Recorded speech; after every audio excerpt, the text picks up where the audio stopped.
Quiero presentarles a Candelas Martín de Caviedes. Ella es directora de Desarrollo de Negocios de Europa Press. Creció en una familia de tradición periodística, pero sobre todo, muy especialmente, comprometida con la libertad de expresión. Comenzó su carrera, no hace mucho, es muy jovencita, en la multinacional Indra, donde contribuyó a su expansión en América Latina y en África. Es licenciada en Derecho y Administración de Empresas, justamente del IE Business School, donde estuvimos ayer. Gracias, Candelas.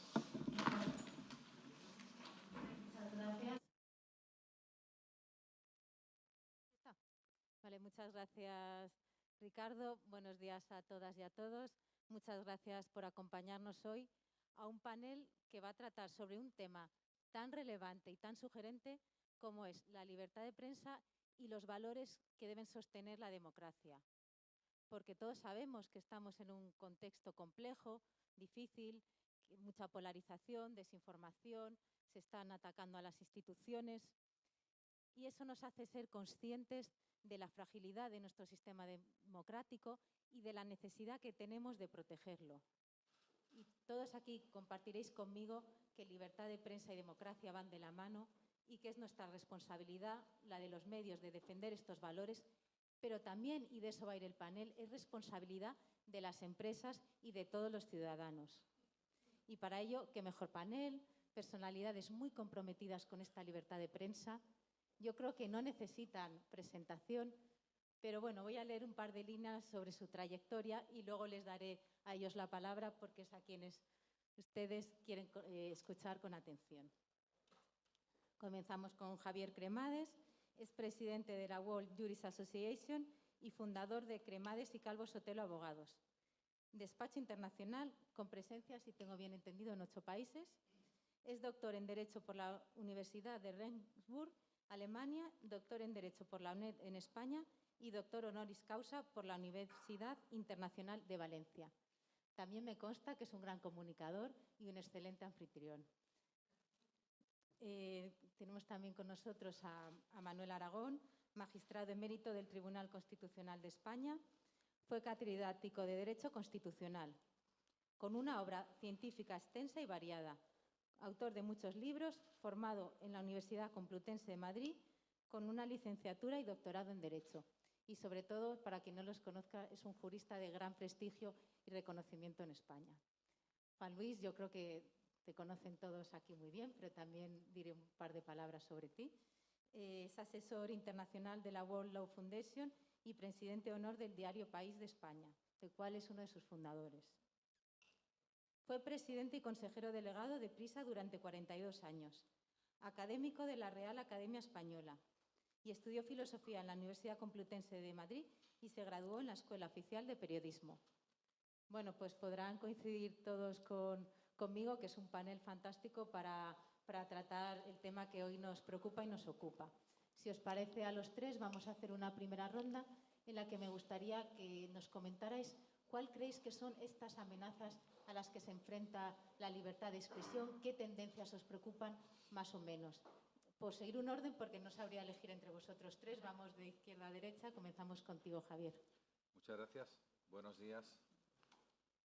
Gracias a la convocatoria que nos habéis hecho, hemos podido juntarnos 3 amigos, pero que no somos equiparables, ¿no? Manuel Aragón Reyes es un maestro, y es un maestro de verdad del derecho que además ha inspirado a los que hoy están en los principales tribunales constitucionales de América.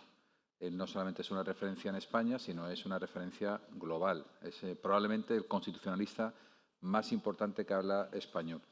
Y yo, como constitucionalista, pues reconozco ese magisterio y siempre me emociona estar a su lado porque ya lo veréis. Tiene una capacidad de categorizar y de ver la realidad que realmente inspira a los legisladores y también, por supuesto, a la academia que crea doctrina. Y Juan Luis también, lo has explicado muy bien, Candela, es una persona quizá públicamente más conocida por su propia profesión, pero que también es un maestro, no ya del periodismo, que lo ha ejercido, sino también de la gestión y de la estrategia, y en el fondo de los asuntos públicos. Es difícil encontrar españoles que conozcan mejor América. Van quedando menos que la conozcan a fondo. Ellos dos son realmente americanos, además de españoles. Y yo quería compartir mi inquietud, creo que lo has planteado muy bien, ¿no? Que es, en el fondo estamos hablando de un estilo de vida. ¿Cómo defendemos nuestro estilo de vida? ¿O quién concibe este estilo de vida sin libertades fundamentales? Que incluyen, por supuesto, la libertad de asociación, de participación y, por supuesto, de emitir y recibir información veraz, que es la que está protegida. ¿Y qué está pasando con ese estilo de vida realmente? Que está bajo asedio, está más amenazado que nunca. Y lo que está pasando realmente, ayer hablábamos un poco en una reunión informal que tuvimos por la noche, y es que las autocracias, abusando de la libertad de expresión que tenemos consagrada y de la que no queremos renunciar, están penetrando las democracias, básicamente manipulando la voluntad del soberano ciudadano, que necesita estar informado para tomar decisiones. Lo que está pasando es que, en mi opinión, con la digitalización, ese empoderamiento que han tenido las personas o esa desintermediación que habéis sufrido todos los que sois miembros de la Sociedad Interamericana de Prensa, cualquier editor del mundo, realmente está generando un caos, está generando un ecosistema nuevo en el que tenemos que aprender a operar, donde es difícil vislumbrar la verdad de los hechos. La gran pregunta sigue siendo, o la gran cuestión sigue siendo, no las fake news, sino la verdad, que es lo que necesitamos para poder vivir en convivencia, para poder vivir en paz, para poder organizar nuestra sociedad respetando a cada persona. Yo quería compartir 3 ideas básicas. La primera es, ¿qué es el Estado de Derecho? La libertad de prensa es una libertad que solamente está protegida, reconocida en los Estados de Derecho. En los demás sitios está en función de lo que el poder considera en cada momento que le interesa. Pero, ¿qué es el Estado de Derecho? Si le preguntásemos a cualquier jurista en cualquier lugar del mundo, no siempre vamos a encontrar un concepto adecuado. El Estado de Derecho es una fórmula maestra que muy pocos han podido disfrutar a lo largo de la historia de la humanidad, según la cual el poder público, cualquier poder, solo se puede ejercer con legitimidad si se hace bajo la Constitución, bajo la ley y la Constitución, respetando lo que dice la ley. Y esa Constitución es antropocéntrica, tiene al individuo, a la persona, en el centro. Es decir, la dignidad de cada persona es el límite de toda acción de poder. Y nadie ni nada está por encima de esa dignidad de cada persona. Y eso incluye lo que necesita una persona para vivir, para respirar. Tener un patrimonio si lo tiene, tener la libertad de tener relaciones de todo tipo, mercantiles, familiares, tener, por supuesto, libertad de pensar y libertad de expresarse. Esa libertad de expresarse, ese es el segundo punto importante, no es solamente una garantía individual, no es solamente un derecho individual como los demás, sino que además tiene una función institucional, porque es la única manera de tener una opinión pública libre, bien informada, sin la cual no hay democracia y sin la cual no hay Estado de Derecho. Y por esa razón ha tenido siempre en los países occidentales, empezando por Estados Unidos y luego en Alemania, luego en España y muchos otros países, lo que se ha llamado una posición preferente. Si yo balanceo cada caso, cada juez, en cada asunto, está resolviendo un problema donde hay derechos en conflicto, derechos enfrentados. Si yo balanceo, por ejemplo, el derecho a la privacidad, que nunca desaparece, o el derecho al honor, o el derecho a la propia imagen, que son los derechos de la personalidad, que son los que generalmente más entran en conflicto con la libertad de expresión, aunque no los únicos, o la seguridad del Estado, por ejemplo, frente a la libertad de expresión, la libertad de expresión, que no vence siempre, tiene siempre un plus de protección, porque es además una garantía institucional. Esa es la posición preferente. Con ese ecosistema, donde las personas en los países donde hay Estado de Derecho somos libres para operar, y con esa posición preferente, lo que está pasando es que ahora es muy difícil entender la realidad de los hechos para formar una opinión. Y estamos asistiendo a grandes mentiras. Estamos asistiendo a una tergiversación. Si a mí me explican y yo me convenzo de que alguien ha manipulado unas elecciones, por ejemplo, y ha tomado ilegítimamente el poder, tengo la obligación de ser insurgente, de ser rebelde, de defender la Constitución por cualquier manera. Pero si resulta que eso no es así, que esa persona ha ganado las elecciones limpiamente, lo que estoy es atacando la propia Constitución. Por lo tanto, necesito saber qué ha pasado, necesito conocer los hechos. Finalmente, para mí el punto ahora principal es, primero, entender que los jueces, sobre todo el Tribunal Supremo norteamericano, están protegiendo ese caos y lo están haciendo, en mi opinión, de una manera muy acertada. Porque dice la Corte Suprema, en varias decisiones ya, que esa especie de desorden y de caos que se ha producido en el mundo digital es fruto de la libertad y es asimismo garantía de la libertad. Pero eso no significa que tengamos que tolerar o que resistir cualquier abuso dentro de ese caos. Estamos en un mundo donde el tráfico es abrupto, donde es muy intenso, pero sin embargo siguen existiendo. Como he dicho al principio, la Constitución española, como otras, habla de información veraz, que es la única que tiene protección. Por lo tanto, lo que está pasando es básicamente medios cada vez más débiles, opiniones públicas cada vez más confusas, estrategias de las autocracias para penetrar con nuestras libertades en nuestras fronteras digitales para confundir a la opinión, amplificando al mismo tiempo versión A y versión B. No se trata de que están solamente introduciendo falsedades, sino que están abocando a la sociedad a un relativismo y una perplejidad en la que es imposible saber qué es la verdad y una referencia. Renunciamos a ello y, por lo tanto, renunciamos en el fondo a nuestro estilo de vida, a nuestra forma de defender la libertad, ¿no? A nuestra forma de entender la vida, en definitiva, ¿no? Por lo tanto, momento muy delicado, muy peligroso, agravado además por una tensión que no es solamente la guerra de Ucrania, que es una tensión geopolítica global donde hay muchas personas ya en Estados Unidos que ven a un chino por la calle y ven a un enemigo. Y ven a un enemigo peligroso. Y hay muchos norteamericanos que no se atreven a viajar a China. No es nuestro caso. En Europa estamos ahora en una situación como más o menos neutral en relación con eso. Pero no se trata solamente de un lugar peligrosísimo donde caen bombas y donde puede estrellarse. Estamos hablando de que esa confrontación existe, es real. Acabamos de ver un Partido Comunista en probablemente el momento de mayor poder de su historia y hemos visto cómo se trata allí a los poderosos que no son del agrado del poder en ese momento. Y yo no sé si a alguno le gustaría vivir en ese mundo, pero yo no quiero vivir en ese mundo. Yo quiero vivir en el mío. Y para eso, y me encantaría que mucha gente disfrutara de los mismos derechos, para eso tenemos que ser muy conscientes, y este es el punto final de mi intervención, de que el periodismo profesional siempre jugó un papel, pero hoy es indispensable. Lo poco que uno puede entender y saber lo hacen redacciones organizadas, empresas informativas que invierten para producir contenidos, cuidarlos, que están sometidas al control público, que tienen direcciones, que tienen, me refiero a direcciones mercantiles físicas, que tienen responsabilidad, que dan la cara, que están sujetas al control judicial y no judicial por parte de las sociedades en las que operan, que por lo tanto están cumpliendo un servicio.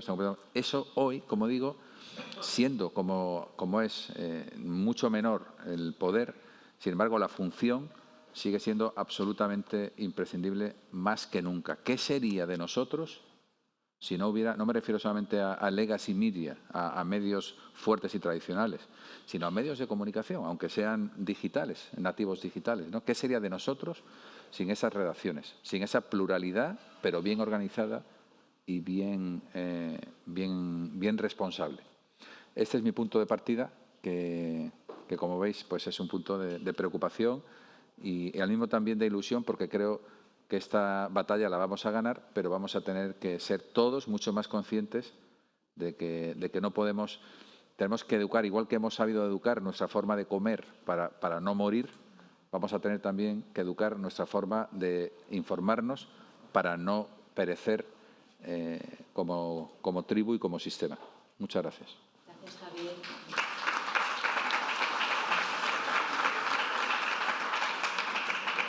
Desde desde luego una muy buena panorámica que nos has hecho y que si tenemos tiempo en esta mesa iremos desgranando componentes que has dicho muy interesantes. Antes me gustaría escucharte a ti, Manuel, el papel que tiene el Estado de Derecho, que bien ha mencionado Javier, que tiene la Constitución, sistemas que están en amenaza, ¿no? Como los entendemos ahora, ¿cómo ves que están? ¿Cómo sostenerlos? ¿Qué papel tienen en garantizar esta libertad de prensa y la viabilidad y la sostenibilidad de todos los medios de comunicación? Bien, buenos días ante todo y expreso mi agradecimiento por la invitación que he tenido para participar en este acto y hacerlo en compañía de dos tan queridos y admirados amigos. Javier Cremades ha exagerado, ¿no?, sobre mis méritos, pero piensen ustedes que es que nos tenemos afecto, entonces rebajen eso moderadamente. Yo poco podría decir después de lo que acaba de decir Javier, que no solamente es un gran abogado, también es un gran constitucionalista. Y poco podría yo decir nuevo respecto de lo que seguro que dirá después Juan Luis Cebrián, porque no es solo un gran periodista, es todo lo que se ha dicho antes. No, Juan Luis está ejerciendo de conciencia moral, político-moral de nosotros, de este país, desde hace tiempo. Sabe cómo yo le agradezco eso que está haciendo. Entonces, por decir algo que no sea repetitivo, la Constitución nace en un momento histórico determinado con el objeto de limitar el poder en beneficio de la libertad de los ciudadanos. En beneficio de la libertad igual de los ciudadanos. Ya en la Declaración de Derechos del Hombre y del Ciudadano de 1789 en Francia se decía que los ciudadanos nacen libres e iguales en derechos. Y para ello arbitra un sistema que es el de, por un lado, la protección de los derechos ciudadanos, que es el núcleo más importante de cualquier constitución, lo que decía antes Javier, antropocéntrica, tiene como centro la dignidad de la persona, dignidad que no existe si esa persona no es libre e igual a sus conciudadanos en derechos. Y estableciendo una estructura de poder, división de poderes, para que el poder frene al poder, y un Estado de derecho, es decir, un Estado en el cual el poder público solamente, como se ha dicho, puede actuar legítimamente si lo hace conforme al derecho establecido en primer lugar por la Constitución y después por el resto del ordenamiento, que ha de ser coherente con las reglas y principios constitucionales.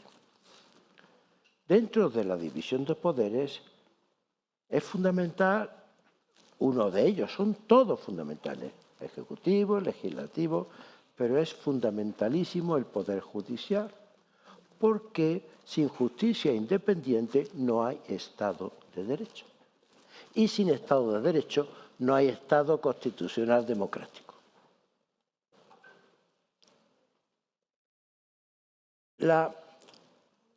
Adelanto, antes de hablar de otra cosa, adelanto sobre la defensa de la libertad de expresión. La libertad de expresión, como ha dicho antes Javier Cremades, es una de las libertades básicas que tienen que estar protegidas, tanto están en las constituciones de los países democráticos como en las grandes declaraciones universales de derechos. Pero es un derecho o una libertad, no voy a decir que sea más fundamental que las otras, más fundamental que el derecho a la intimidad, son todas fundamentales, pero sí que goza de una posición preferente por una razón, porque junto con la dimensión subjetiva de la libertad de prensa, que la tienen los periodistas, las personas, los diarios, está la dimensión objetiva, porque la libertad de expresión es requisito necesario para que exista una opinión pública libre. Y sin esa opinión pública libre, la democracia difícilmente se puede mantener.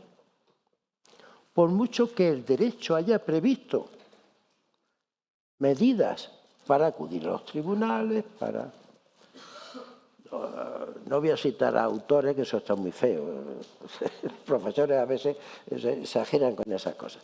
Basta que aunque les diga que un autor muy importante de hace ya más de un siglo decía que las constituciones, y ahí hablaba del Estado de Derecho, tienen garantías jurídicas, necesitan también de garantías políticas, pero también de garantías sociales, de una sociedad con educación cívica suficiente, formada por ciudadanos vigilantes de sus propios derechos. Como en este mundo nada es enteramente nuevo, eso de los ciudadanos vigilantes de sus propios derechos ya estaba dicho desde el derecho romano. Hay un apotegma jurídico clásico del siglo IV que dice: vigilando y no durmiéndose se protegen los derechos. Y esa vigilancia tiene que ser una vigilancia activa, porque como sin libertad, sin derechos y sin libertad de expresión, como es obvio, y de información, no puede haber democracia. Esa vigilancia activa es absolutamente necesaria, porque la democracia, y eso no se debe olvidar, a veces se olvida, cuando se emplea mal el término democracia militante o no militante. La democracia es pluralista y, por tanto, evidentemente tiene que proteger las diversidades ideológicas, pero la democracia ha de ser resistente. Toda democracia. Porque si no, difícilmente se mantiene. Los peligros para la libertad de prensa. Por un lado, en las autocracias el peligro evidente es el propio Estado, el que no garantiza la libertad ni de prensa ni de otras. Ahora, en los Estados que tienen constituciones, en las democracias, uno de los peligros para la libre conformación de la opinión pública, es decir, para la libertad de prensa, ya se han dicho, es el de la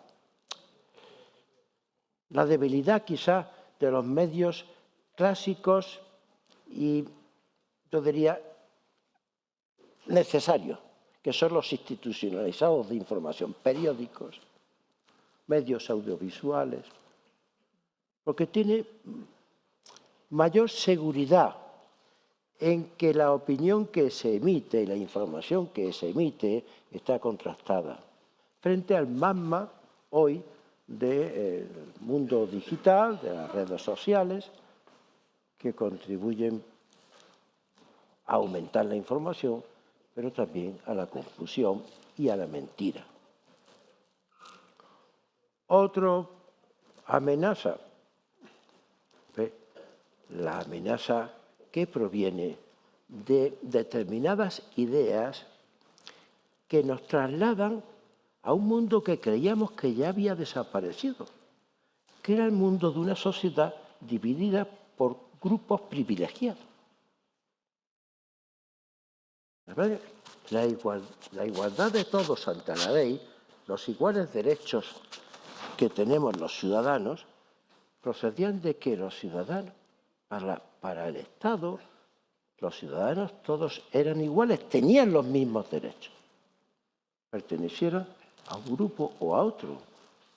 Hoy, desgraciadamente, se están extendiendo ideas, movimientos y a veces condenas no hechas por los poderes públicos, que es la famosa cancelación.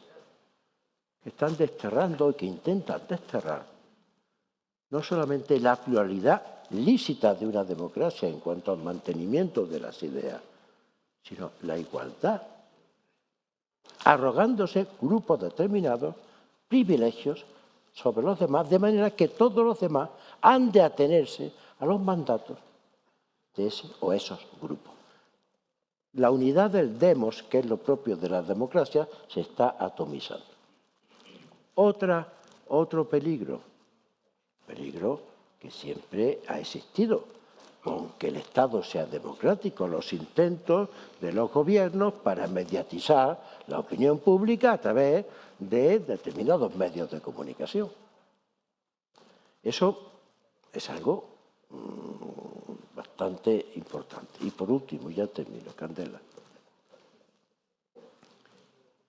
La libertad de expresión, y vuelvo a lo que dije al principio, de la libertad de información, requieren de ciudadanos vigilantes para protestar, reaccionar cuando se le intenta arrasar a esa libertad o mediatizar. Pero esos ciudadanos vigilantes, que son a su vez producto de unos medios que cumplan con sus obligaciones, son también producto de la educación ciudadana. Y si no se educa de manera seria, continuada a los ciudadanos, se educa no como con proselitismo, sino que es la educación, información de sus derechos, información desde los conocimientos. La educación simplemente puede que se duerman y no vigilen. Y si se duermen y no vigilan, pues viene cualquier tentación llamada populismo,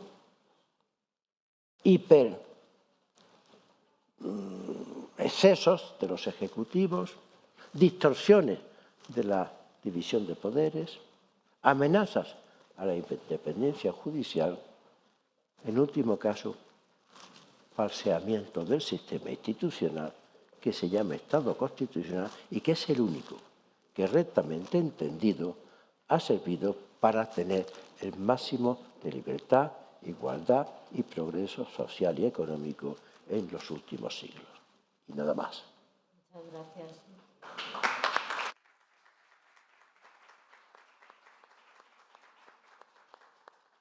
Me ha gustado mucho lo de vigilancia activa y también nos hace pensar sobre el papel, ¿verdad, Juan Luis?, que tiene el periodismo profesional, el periodismo tradicional para ser ese impulsor de esa vigilancia activa que también se encuentra amenazado, como bien han dicho tus compañeros. ¿Tú cómo ves? ¿Estamos en un momento crucial, un momento definitivo para la libertad de expresión, para nuestra profesión? Bueno, en primer lugar, muchas gracias por la invitación. He asistido a muchas conferencias de la SIP en el pasado y es un placer. ¿No se me oye? ¿Se me oye? Ahora sí. Es un placer volver a encontrarme con la SIP aquí en Madrid. Muchas gracias a los elogios que han hecho de mí mis compañeros. Ellos son los maestros. Los periodistas estamos aprendiendo siempre. Y yo lo único que he aprendido es que llevo 60 años, de una manera u otra, haciendo periódicos. Como redactor meritorio, como redactor jefe, como director, como consejero delegado, como presidente y ahora como colaborador en la prensa española y en la prensa italiana. Y quizás vaya a ser un poquito más provocador que mis compañeros. Yo creo que estamos ante una revolución tecnológica que cambia absolutamente por completo, no ya solo nuestra profesión, sino el sistema social e incluido en el sistema social la democracia representativa. La imprenta se inventó a finales del siglo XV. Fue un gran invento democratizador. Se podía imprimir la Biblia y enviarla a los hogares para que la gente la interpretara libremente. Entonces, los que decían los que interpretaban oficialmente la Biblia, que eran los monjes en los monasterios, pues sufrieron una crisis hasta inmobiliaria. Empezaron a desaparecer monasterios porque la gente ya no necesitaba tantos ayatolas que le dijeran lo que quería hacer la Biblia. Fruto de eso hubo unas guerras de religión. Fruto de la imprenta hubo unas guerras de religión terribles en Europa, con decenas o centenares de miles de muertos y además que contribuyó a la desunión de Europa durante siglos. Y solo en el siglo XVIII, con la Ilustración, eso se pudo empezar a poner en orden, y finalmente ese orden basado en la Ilustración cristalizó en las democracias de las sociedades industriales en el siglo XIX y XX. Un siglo de democracia tenemos. Hace 100 años ninguna mujer tenía derecho al voto en ningún país del mundo. Un siglo de democracia. Hemos hablado de la Constitución.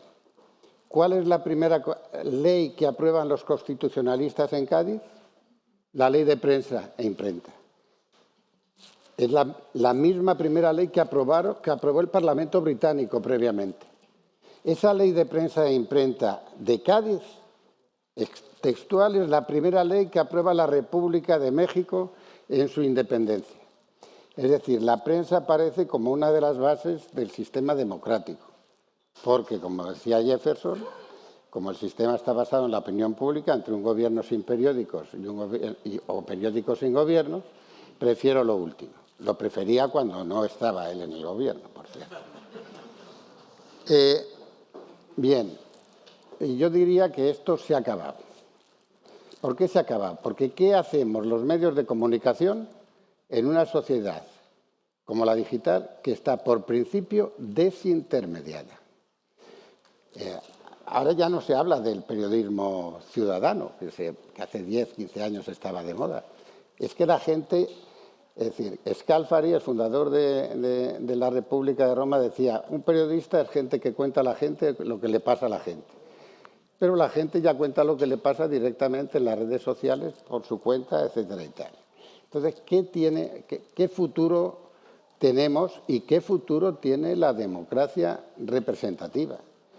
En un sistema ecológico en el que las dos instituciones básicas de la democracia, que son los partidos políticos que garantizan la representación y que son los medios de comunicación que pueden generar una opinión pública, están en crisis, pero en crisis, no diría yo que terminal, pero muy grave en los países más desarrollados, a comenzar por los Estados Unidos de América, cuyo Congreso fue asaltado por gente armada hace nada y seis días antes de que tomara posesión el presidente de los Estados Unidos de América. Entonces yo creo que, primero, los medios de comunicación son esenciales para el mantenimiento de la democracia y creo que en realidad lo que pasa es que el sistema democrático no responde a las ambiciones y a las necesidades y a las demandas de la gente. Por cierto, cuando se empezó todo esto, pues había 800 o 1.000 millones de habitantes en la Tierra. Cuando hubo la gripe del 17, la anterior pandemia, había 1.500 millones de habitantes en el mundo. Con esta pandemia lo que había era 1.500 millones de turistas en el mundo, lo que pone de relieve la complejidad de nuestra actual sociedad. Entonces, creo que hay una crisis seria del sistema de representación y del sistema de formación de opinión pública y que afecta luego empresarialmente, como es obvio, a los medios de comunicación. Antes los medios de comunicación eran uno que comunicaba hacia todos. Ahora son todos con todos, de manera instantánea y global. Y eso y sin ninguna regulación. Ninguna es ninguna. Uno le llama a uno canalla en un periódico en un país, el que ha sido insultado va a los jueces y le ponen una multa o le meten en la cárcel o le hacen algo o le cierran el periódico. Uno llama a uno canalla en Twitter y nadie es responsable de nada.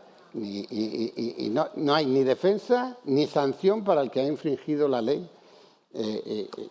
Y esto se tendrá que organizar, pero vamos a tardar en organizarnos. Pasaron cerca de 3 siglos desde que se inventó la imprenta hasta que apareció algo parecido a un periódico moderno. Han pasado escasamente 30 años desde que Internet empezó a funcionar y, por lo tanto, el caos en el que los periódicos, las radios y las televisiones estamos metidos va a continuar. Y la transformación digital no existe. Yo lo dije esto hace 20 años, siendo consejero delegado de Prisa, y tuve un lío fenomenal con mis accionistas, con mi consejo de administración y con las 15.000 personas que trabajaban para el grupo. Pero antes fundar un periódico, una radio, una televisión, pues era un lío considerable. Necesitabas papel, y entonces los periódicos se compraban bosques, y como se compraban bosques financiaban expediciones geográficas a lugares ignotos, necesitaban máquinas industriales, necesitaban permisos muchas veces. Bueno, era un complejo industrial formidable. Todas las radios y las televisiones necesitaban licencias de los estados. Ahora hay no sé cuántos miles de cadenas de televisión en YouTube que nadie les ha dado una licencia para nada. Y ahí están emitiendo todos los días y con gran éxito. Quiero decir que todo el sistema, el sistema ecológico de los medios de comunicación está en declive. Durará lo que dure, no va a desaparecer mañana, pero lo venimos padeciendo y sufriendo todos los que estamos en esta sala, por cierto, desde hace ya más de 20 años. Pero también el sistema digital está haciéndose todavía. ¿Quién se acuerda de América Online ahora? Nadie se acuerda de América Online, pero América Online compró hace 20 años Time Warner, que era la primera compañía de medios de comunicación del mundo. ¿Y dónde está ahora América Online? Steve Case, sí, Steve Case está con su pastita que se llevó, etcétera y tal. Entonces, ahora resulta que TikTok puede hundir a Twitter. ¿Y cuándo se ha inventado TikTok? TikTok hace 3 años. Y Twitter hace 15. Y ahora Twitter es quien hace la formación de la opinión pública en las democracias. Acabo rápido, no te preocupes. Bien, dicho esto, no solo son las autocracias que nos estén invadiendo, son los sistemas democráticos que se están deteriorando. Entre otras cosas porque el poder corrompe siempre y el poder absoluto corrompe absolutamente. Pero el poder político sigue siendo el principal enemigo de la libertad de información en todos los países, en las dictaduras y en las democracias. Yo estuve durante muchos años y fui presidente del Instituto Internacional de Prensa y tuve el privilegio de conocer a Lord MacGregor of Darris. Lord MacGregor of Darris fue el presidente de la Comisión Parlamentaria Británica que estudió la libertad de expresión en Inglaterra y el problema de los tabloides y llegó a una conclusión la Comisión Parlamentaria Británica. El primer enemigo de la libertad de expresión son los gobiernos. En los países democráticos también. Y luego hay otros enemigos, las empresas de publicidad, los intereses particulares de empresarios, de periodistas, de opinadores, las presiones de los partidos, de la oposición, pero son los gobiernos. Y yo creo que esta situación, en primer lugar, es muy preocupante económicamente. La publicidad ha desaparecido de los medios tradicionales, por lo tanto, los medios tradicionales tienen cada vez menos capacidad de financiar a los equipos humanos profesionales y lo que cada vez tiene más presencia son los medios públicos que todos admiramos, la BBC, Al Jazeera, Financial Times, una fundación japonesa. Es decir, bueno, pero es que el periodismo profesional de las empresas privadas es básico para que el pluralismo funcione, para que no haya un pensamiento único garantizado en su aparente asepsia por los estados, por las fundaciones, por las ONGs, etcétera, que hacen una buena tarea. Pero, desde luego, si desaparece el periodismo profesional, yo creo que los periodistas no van a desaparecer, ¿eh? Los periodistas que expliquen el porqué de las cosas y el contexto y las consecuencias y que den los datos y que no se sometan a censura ni a presiones van a seguir existiendo. A veces necesitan la condición de héroes como en México, lo cual es una verdadera lacra para nuestra profesión. Pero tenemos tiempos difíciles, tenéis tiempos difíciles, yo ya estoy jubilado y por lo tanto puedo arriesgarme a decir tonterías porque no van a tener consecuencias para nadie. Tenemos tiempos difíciles, yo creo que el sistema de formación de opinión pública está en una crisis profunda. No es que, es decir, hay un libro muy interesante que recomiendo que es sobre la política de Facebook respecto a las opiniones que ahí se vierten. Facebook necesita el conflicto, porque cuanto más conflicto, más clics hay.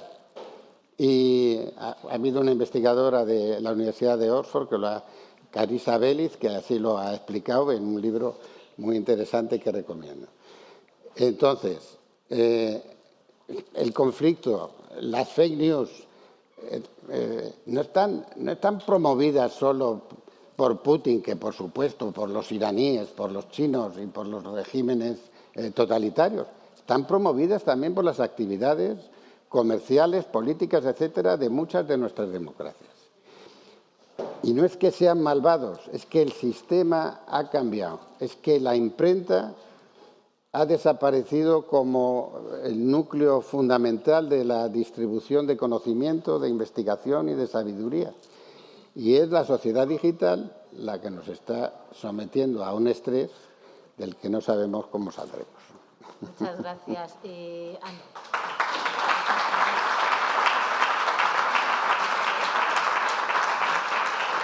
Pues ante estos tiempos difíciles, ante este cambio de paradigma, con esta transformación digital, ante este ataque a la democracia, hay muchos actores. Están los medios de comunicación, por supuesto, los poderes públicos, que ya se ha hablado mucho de ellos también, y de alguna manera habéis hablado también de las empresas, aunque en menor medida. Y ahí le quería preguntar a Javier, ¿qué papel tienen las empresas en todo este nuevo paradigma? ¿Qué papel deberían tener, qué responsabilidad para sostener la libertad de prensa, sostener la democracia? ¿Cómo lo ves? Bueno, yo creo que tanto Manuel Aragón como Juan Luis han puesto realmente el dedo en la llaga dentro de un contexto que todos estamos viviendo. Somos ciudadanos de este tiempo y todo esto lo sabemos que está pasando, lo estamos percibiendo. Pero él ha dicho una cosa, Juan Luis, muy interesante, ¿no? Hay un artículo en la Harvard Business Review que se refiere a las compañías de las que él hablaba como compañías invertidas. Cuando decía compañías invertidas, se refería a que la lógica de su sistema de creación de valor hace que a mayor usuario, a mayores personas vinculadas con contenido visto, mayor valor tiene la compañía porque genera más facturación. Y eso hace que la programación de los algoritmos estén siempre potenciando la polarización, que es lo que realmente atrae y lo que realmente genera esa conversación global. Por lo tanto, estas compañías, con independencia de los hechos y de la verdad, tienen un objetivo que es básicamente exacerbar la polarización. Lo consiguen realmente, digamos, son aliadas de cualquiera que lo que intente es básicamente dividir, polarizar y generar realmente confusión. Por lo tanto, eso es un debate y me estoy refiriendo a Facebook, a Twitter, a todas esas compañías que cuanto más contenido, más ganan y más crecen. En España se tuvo, en el seno de la asociación entonces llamada Asociación Española de Editores de Diarios, se tuvo un gran debate de qué hacer con Google. Juan Luis lo vivió, entonces era presidente, yo era el abogado externo de esa asociación, se nos contrató para estudiar qué hacer. Google era tu aliado y tu competidor. Y había un servicio que en España finalmente se apagó, que era el servicio de Google News, en el que se pretendía cobrar, pero los editores tenían miedo porque no querían enfrentarse a Google, porque una parte de las entradas que tenían, una parte muy relevante, vosotros lo estaréis viendo también, de las entradas a sus medios, venían precisamente a través de Google o también de Facebook, ¿no? O ahora de Twitter, ¿no? Y finalmente no se llegó a la confrontación. Y Google, que tenía un poder muy superior al agregado de todos ellos, decidió hacer lo que hizo. Dice, oye, pues si realmente no queréis este servicio, no, yo lo voy a pagar. Yo lo estoy indexando No te estoy pagando, tampoco te estoy cobrando tu contenido. Tú me estás diciendo ahora que por el derecho a la propiedad intelectual lo tienes derecho a cobrar y yo, por tanto, lo que voy a hacer es que ya no te utilizo.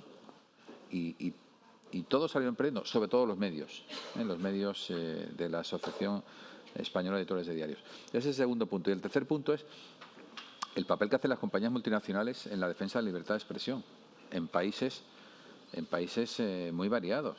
En Venezuela hay todo un debate en este momento de lo que está pasando. Claro, son regímenes. Si uno está en China o está en Rusia, tiene que cumplir la legislación de China o de Rusia. Una cosa que me sorprende cuando estoy en China es que no puedo ver mis periódicos. Está prohibido, no está prohibido, me imagino, con una ley. Lo que está es vetado el acceso físico, ¿no? Eso está pasando también en Venezuela, ¿no? Y está pasando en muchos otros países donde las compañías que operan. ¿Por qué se han ido las compañías de Rusia? ¿Por qué se ha ido McDonald's de Rusia? Pues porque en el fondo se lo están exigiendo porque no quieren participar en la creación de valor de una sociedad con la que ahora estamos enfrentadas, con un gobierno, mejor dicho, ¿no? Bueno, pues hay muchas compañías occidentales que, a pesar de tener principios de ESG muy comprometidos, muy reales, muy bien definidos, a veces se están viendo obligadas a colaborar con regímenes autárquicos, con regímenes no autárquicos, perdón, con regímenes claramente tiránicos y de alguna manera están siendo a veces brazo ejecutor de las decisiones o del poder judicial que no existe, que no es independiente, o del poder, en fondo, poder arbitrario, cercenando libertades fundamentales de los ciudadanos. Todo esto es un debate, ¿no? ¿Qué va a pasar con esas compañías? ¿Van a poder estar a largo plazo en esos países? ¿Los vamos a abandonar al mismo tiempo a los ciudadanos que están allí? Esas compañías a veces producen contenido, facilitan contenidos, pero también producen wifi, producen conexión. Y necesitamos esa conexión también. Es todo un debate ético que todavía no está resuelto. Y lo que sí sabemos es, primero, estas compañías, ahora vuelvo al primer grupo, las que llamaban en ese artículo compañías invertidas. Por cierto, lo voy a compartir con Jorge Canaguati, a quien agradezco la invitación, con el presidente de la SIP, estos artículos por si los quieren ustedes también leer o por lo menos tener, ¿no? Porque son muy interesantes. Pero estas compañías a las que se llamaban ahí invertidas han sido investigadas y miradas bajo la lupa por el Senado norteamericano y acusadas en el fondo de colaborar al deterioro institucional del país. Cuando hablamos de la polarización, también tiene que ver con el asalto al Capitolio. O sea, también en ese momento el robot no entiende lo que está pasando. El algoritmo multiplica, juega a favor de ese incendio institucional tan peligroso que se produjo, ¿no? Por tanto, gran debate. Compañías a las que cada vez más se les exige cuyos líderes se pongan a defender el sistema. El ESG no lo sabíamos, pero siempre incluyó la defensa del régimen demoliberal. La S de en medio, la E de environment, es relativamente fácil de entender. La governance depende de tus propias reglas del juego, pero ¿cómo me involucro yo con mis grupos de interés? ¿Qué le interesa a mis grupos de interés? Pues hoy sabemos que la democracia está siendo combatida con tanques, no solamente con trolls o con bots. Por lo tanto, las compañías se han comprometido a defender el interés general a través del ESG, que incluye, como he dicho también, sobre todo desde la guerra de Ucrania, la defensa de la democracia. Gracias, Javier. En ese compromiso, en esos valores ESG que bien mencionas, cabe preguntarse por la cuestión de la universalidad. Es decir, ¿deben las empresas multinacionales tener los mismos requisitos en todos los países donde operan? Y también preguntarle a Manuel, pues ¿cómo podría articularse mejor la supervisión de estos comportamientos en general o la supervisión del buen funcionamiento de todo el ecosistema en general? Pregunta. Bueno, son varias, has hecho varias. He hecho dos. Y son complicadas. La más complicada la voy a contestar de manera muy simple. No puedo, lo siento. Pues no lo sé. Pero algo hay que hacer. Antes decía Juan Luis, efectivamente, que ese magma de información, sin intermediación, es decir, y me ha gustado mucho la referencia que ha hecho a la democracia representativa, porque la democracia representativa es la que necesita intermediación. Pero es que se ha caído a él. Ahora, me lo aplasto un poco así ahora. La democracia representativa es la que necesita intermediación. Por eso, lo más contrario al sistema constitucional es un régimen de democracia directa. Se acaba la intermediación. Se producen todos los populismos posibles. La democracia plebiscitaria. Eso acaba con la democracia. Pues bien, me gusta la comparación con esto. Efectivamente, ¿cómo? Pues habrá que organizarlo con reglas y de manera inevitablemente global, porque no hay ya barreras nacionales para eso. No sé cómo se hará, pero eso habrá que hacerlo, porque habrá un tiempo todavía en que no se haga, pero si se pasa mucho tiempo sin hacerse, posiblemente las democracias estarán ya tan corrompidas que será muy difícil llevar a cabo esa tarea. Pero no puedo decir nada más. Respecto de lo otro, quiero decir algo brevemente sobre la libertad de expresión y libertad de comunicación, si queremos información y expresión, da igual. Libertad de prensa, para entendernos. Libertad de prensa y empresas. Es cierto que hay empresas comprometidas con que, sea cual sea el lugar donde ejerzan su negocio, se respeten, vamos a llamarle, los derechos humanos. Eso es más fácil de poner en unos estatutos sociales que de llevarlo a la práctica, dado el sistema globalizado de economía que hace que una empresa no pueda renunciar a ocupar determinados mercados solamente porque allí no se cumplen las condiciones básicas de la democracia. Eso es un problema, pero está bien que haya ese impulso, que es el ESG y que algunas grandes multinacionales intentan cumplir. Pero yo quiero referirme a otra cosa. Empresa y libertad de prensa.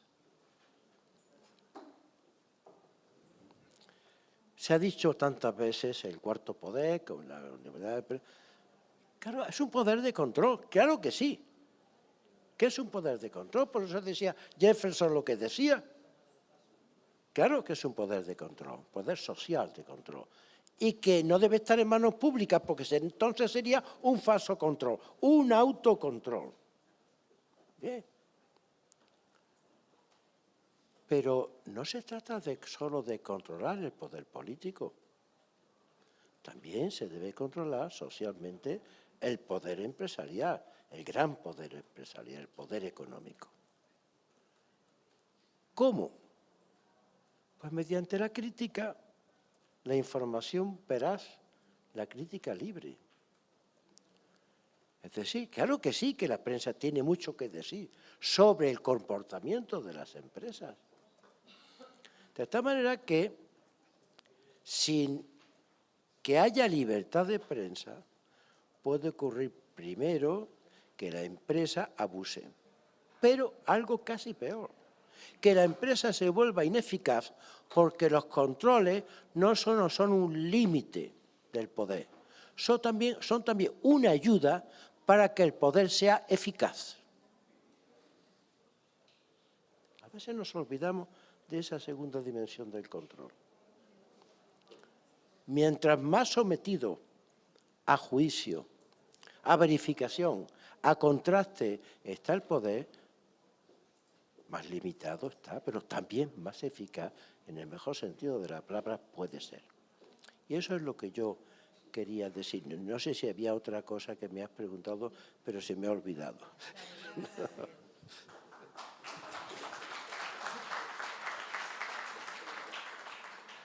Juan Luis, también te queremos escuchar a ti en este papel que deben representar o que creemos que deben representar las empresas, en este caos que bien has mencionado.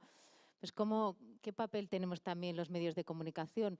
Porque más allá de una supervisión, una medición y un control, también hay una parte más soft de comunicar, ¿no? de concienciar, de poner un poco también valor a ese compromiso, ¿no? Bueno, quería escuchar simplemente cómo lo veías tú. Bueno, la historia de la libertad de prensa está ligada a la historia de unos hombres y unas mujeres periodistas que fundaron sus periódicos, sus radios y sus televisiones Algunos se enriquecieron, otros se arruinaron, pero sin la empresa privada no habría habido libertad de prensa en los países democráticos. Otra cosa es que la empresa privada tiene que estar regulada, el capitalismo tiene que estar regulado. Y, por cierto, uno de los problemas que tenemos en el sistema ahora es que la globalización fue del sistema financiero sin ningún tipo de regulación. Y ya Adam Smith, que entre otras cosas era aduanero de profesión, explicó que el capitalismo tenía que estar regulado. Y si el capitalismo es mundial, tiene que estar regulado mundialmente. Y si las plataformas por las que discurre el debate, las noticias, las auténticas y las inventadas, los más mentirosos son los gobiernos. No había armas de destrucción masiva en Irak. No las había. Y, sin embargo, en el Parlamento norteamericano, en el Parlamento español y en el Parlamento británico, los gobiernos dijeron que sí las había. Invadieron Irak y solo murieron 500.000 personas en la guerra de Irak. Para eso vale la prensa, para criticar a nuestros gobiernos también, no a los que son muy malos. Los que son muy malos ya, y que nadie los puede criticar, pues ya sabemos que son muy malos. Pero es que esto no es una lucha de buenos y malos. Hay 64 democracias teóricas de 190 países en las Naciones Unidas. De las 64, según The Economist, solo 20 son democracias plenas. En este momento no están en esa lista de 20, ni Francia, ni los Estados Unidos, ni Italia, ni España. Pues vaya, es decir, resulta que son las democracias nórdicas, y además son casi todas monarquías, por cierto, cuando la gente piensa que la república es la solución. Entonces, yo creo que es esencial el papel ha sido esencial históricamente el papel de la empresa privada, porque las empresas privadas de medios son propiedad y están llevadas por gestores que lo que quieren hacer son buenos periódicos, buenas radios y buenas televisiones, y no engañar a la gente, porque eso es lo que ha sido históricamente el buen negocio de las empresas de medios.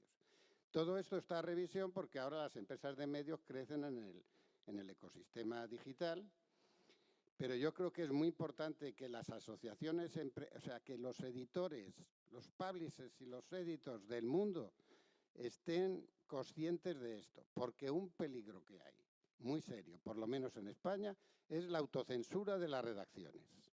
Hay más periodistas trabajando en gabinetes de prensa, de empresas, de gobiernos, de ayuntamientos, etcétera. Periodistas graduados, trabajando para que no se publiquen las noticias que no le conviene a la empresa que le paga o al gobierno que le paga, o para que se publiquen las buenas noticias que le conviene, que periodistas de investigación, reporteros, corresponsales en los hechos, porque los medios tradicionales no tienen medios para pagarlos. Y este es un problema serio. Y muchos periodistas que están en los medios pues practican la autocensura sin que nadie les diga nada.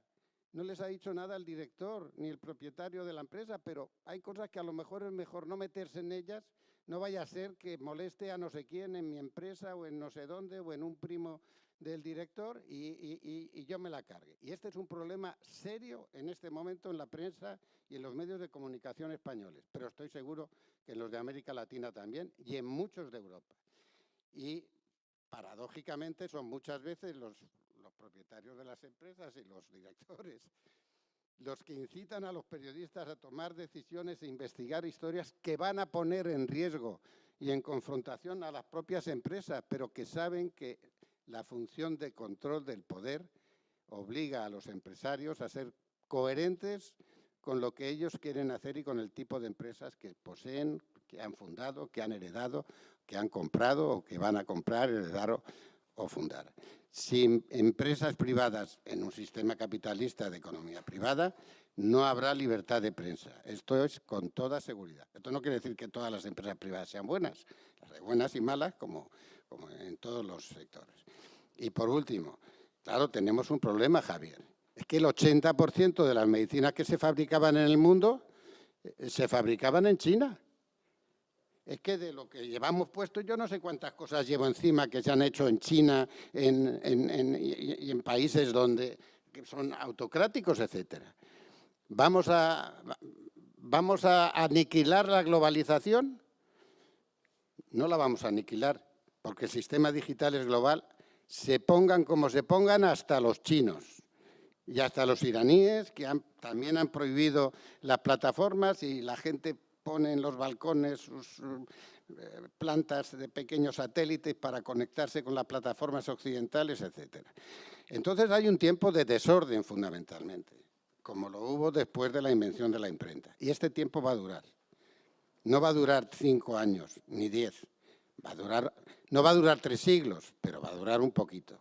Y yo creo que los medios de comunicación y los periodistas y los editores de periódicos tenemos una responsabilidad social formidable, precisamente para tratar de ordenar esto, que si lo ordenamos será una buena solución también para nuestros problemas, pero sobre todo será la garantía de que los valores básicos de la libertad personal, que acaba donde empieza la libertad de los otros en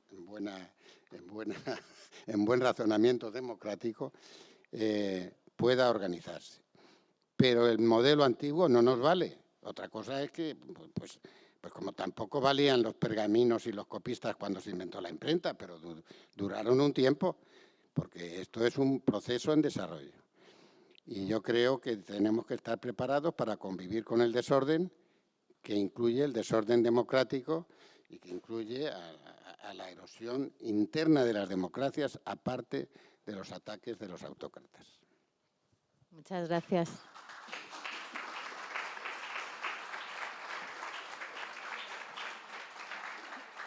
Yo no sé si queda tiempo para preguntas. Pues a mí me gustaría abrir un poco el espacio, así que seguro. Pues están acercando unos micros. Miguel Otero, por favor. Muchas gracias. Soy Alejandro Aguirre, expresidente de la Sociedad Interamericana de Defensa de Temas, Ciudad de Miami. A la moderadora, los ponentes, muchísimas gracias por esta oportunidad tan educativa, tan importante. La pregunta es esta. En los años 80 y 90 del siglo pasado se pensaba que con la liberalización de la economía y la globalización financiera mundialmente se iban a fortalecer las democracias y los estados de derecho. Juan Luis Cebrián ha hablado de la gran confusión que tenemos, la confusión democrática, el desorden, el momento del desorden. Según ustedes, los cuatro, los tres que quisieran contestar, estamos en medio de un proceso de desorden en donde va a haber mejoría y eventualmente se va a fortalecer la democracia y la libertad, o estamos viendo el final del experimento de la democracia y las libertades individuales que muchas personas añoraban y pelearon y hasta perdieron su vida para tratar de lograr. ¿Dónde estamos? Gracias. Os pido, como imaginaros casi un titular, ¿vale? A cada uno a su respuesta. Yo muy breve. Dicen que los pesimistas son realistas bien informados, ¿no? Yo soy optimista. Es decir, porque creo en el género humano. Creo que seremos capaces de... Pero en este momento, si vemos a Europa, en Europa hay una inclinación hacia la extrema derecha e incluso el neofascismo formidable. Y si vemos a América Latina, hay una inclinación hacia la extrema izquierda, la anarquía y el comunismo formidable. Es decir, estamos yendo hacia los extremos en las democracias que existen, ¿eh? Y si vemos los Estados Unidos, los Estados Unidos está partido por la mitad en este momento. Y realmente hay una confrontación y una polarización interna como jamás se ha producido desde la Guerra Civil Americana. Por lo tanto, yo creo que depende de nosotros. Sarkozy y Gordon Brown, uno de derechas y otro de izquierdas, después de la crisis del 2008 dijeron que había que reformar el capitalismo, formalmente. en el grupo de los 7 primero y en el grupo de los 20 después. No, pero ni Sarkozy, ni Gordon Brown, ni ningún otro ha hecho nada por reformar el capitalismo. Y por eso la crisis financiera, que ahora vamos a ver una segunda edición de la crisis financiera del 2008. Y vamos a ver cómo el sistema financiero internacional, en un mundo en guerra, porque estamos en guerra, en Europa estamos en guerra, no nos lo queremos creer, pero estamos en guerra. En un mundo en guerra en el que además las sanciones económicas que tomamos sobre Rusia, resulta que a quienes más nos castigan son a los que sancionamos a Rusia, y Rusia gana más dinero ahora con el gas y el petróleo, y nosotros estamos en una situación más incómoda en Europa. Si no hay soluciones globales a los problemas globales, esto no funciona y habrá que poner soluciones globales. Y Kennedy habló con Khrushchev por teléfono para resolver la crisis de los misiles en Cuba. Yo era redactor ya en un periódico, en la sección internacional, y yo viví la guerra, la crisis de los misiles desde aquí, desde Madrid. A ver cuándo Biden va a hablar por teléfono con Xi Jinping y con Putin de verdad, para que no siga muriendo gente y para tratar de llegar a acuerdos razonables con la complicidad de todos. Porque la democracia es diálogo y es consenso. En este país, cada vez que sale una ley, ni un paso atrás. Aquí no se toca nada. Nos están diciendo ahora en el Parlamento español. Y la oposición dice, pues cuando yo gane, derogaré la ley. Pues eso no es la democracia. La democracia es el diálogo, el acuerdo y el consenso. Porque en la democracia caben todos, pero todos tienen que ceder. No, ya, no. Por mí, te he contestado. Claro. Señor Otero también, sí. Que contesta. Bueno, Miguel Otero.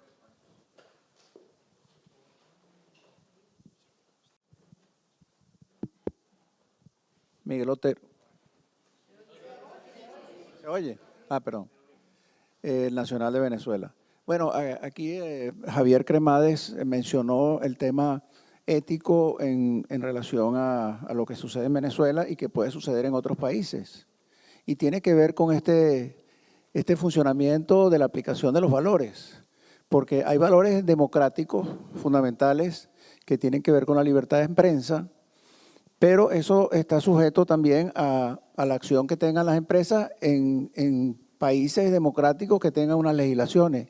¿Qué pasa con las multinacionales que actúan en otros países donde hay legislaciones autoritarias?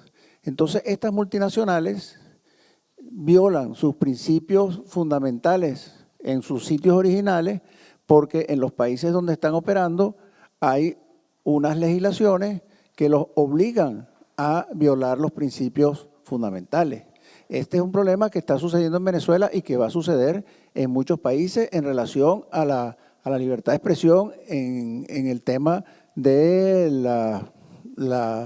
el suministro, los proveedores de Internet con relación a los gobiernos autoritarios que arbitrariamente ordenan a las telefónicas a bloquear las páginas web, que lo hacen en Venezuela y lo van a seguir haciendo en distintos países de América Latina que se están convirtiendo en países autoritarios y que la tendencia es a imitar lo que sucede tanto en Cuba como en Nicaragua como en Venezuela. Eso se va a extender y es un tema recurrente, pero muy, muy complicado para la vida de la democracia y la vida de la libertad de expresión en nuestro continente.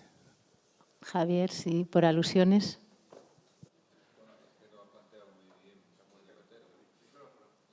Yo también he tratado antes Sí. de apuntar el dilema. Toma, se oye mejor. Mejor así, ¿verdad? Decía que Miguel lo ha planteado perfectamente y que el dilema está servido. No es lo mismo vender leche o proveer electricidad que tener el control del acceso a un medio de comunicación. No es lo mismo tener una empresa de ingeniería allí que tener una empresa de sondeos políticos, sondeos públicos. Unas actividades están más ligadas con el funcionamiento de la democracia y el ejercicio de los derechos y otras no.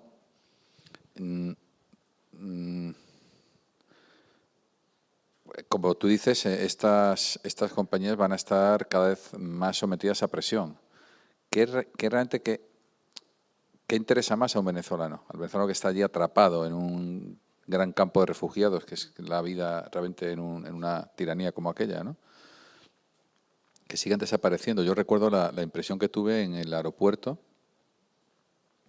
hace 5 o 6 años cuando acudí allí, ¿no? De estar todo cerrado, todo apagado. O sea, era horrible, era como la Europa del Este que yo visité de joven, donde no había libertad para operar, no había mercancías en los estantes, no había luz prácticamente, no había...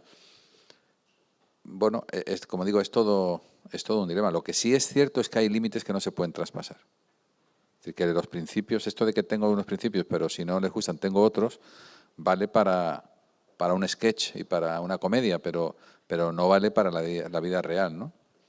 Por tanto, gran responsabilidad, gran preocupación y hasta qué punto eres un aliado de los ciudadanos dando, en el caso de una compañía, por ejemplo, que se dedique a para ver en Internet, ¿no? A ancho de banda suficiente, pero al mismo tiempo te obliga un juez a cerrar, un juez no independiente, a cerrar un medio de comunicación que tiene toda la legitimidad para operar, ¿no?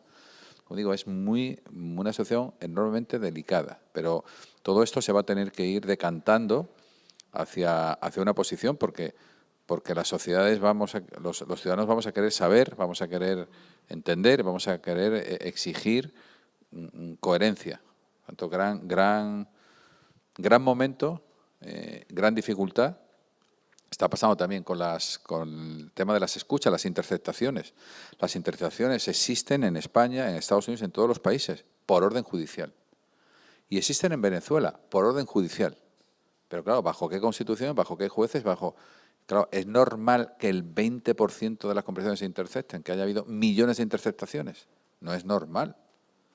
Para asegurar la libertad de los demás y perseguir el delito, necesitamos que bajo el control del juez haya interceptación de las comunicaciones, pero no para que nos vigile el poder público, ni para que, en el fondo, si no hay separación de poderes, lo decía el profesor Aragón Reyes, sin una justicia independiente, todo es una farsa, es una nueva forma de tiranía que se pone una túnica de democracia. Y si en el mundo del derecho mercantil se ha hablado siempre de levantar el velo para entender lo que pasa de verdad en el poder de una sociedad cotizada o de una sociedad mercantil, mucho más en el gobierno de la sociedad más amplia, que es el conjunto de una nación. Por tanto, Miguel, yo primero tienes todo mi apoyo, voy a seguir a tu lado, te voy a seguir acompañando en este proceso porque no es solamente un derecho fundamental el tuyo, que lo tienes, como lo tengo yo, a crear una panadería o a mantener y a sostener un periódico, sino que es el derecho fundamental, o sea, el ejercicio activo del derecho fundamental a la información activa, a la emisión de información, satisface también un derecho masivo de cada ciudadano a recibir información veraz.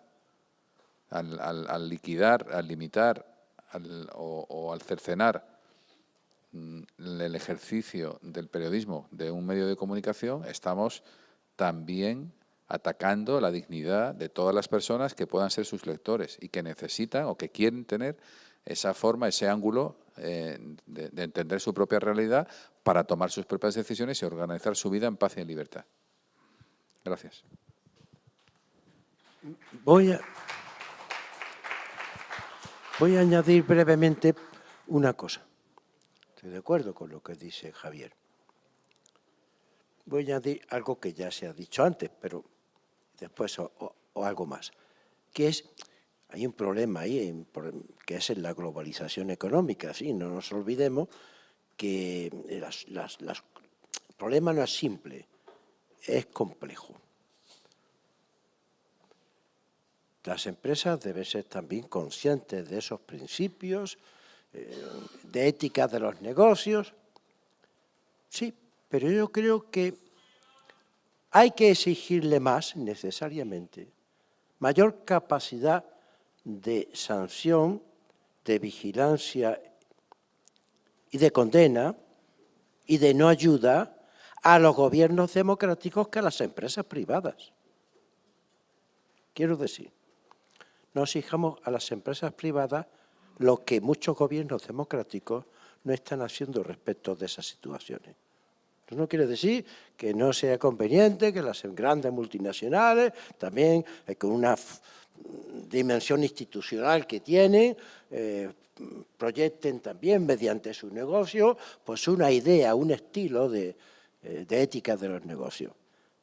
Pero exijámosle mucho más a los gobiernos democráticos que están elegidos por los ciudadanos y que a veces tienen mayor connivencia que las empresas multinacionales con ese tipo de regímenes. Nada más. Yo creo que con esta ronda de preguntas ya vamos muy pasados de tiempo. Ha sido un verdadero placer y privilegio. Podríamos haber estado 2 horas, pero muchísimas gracias a todos.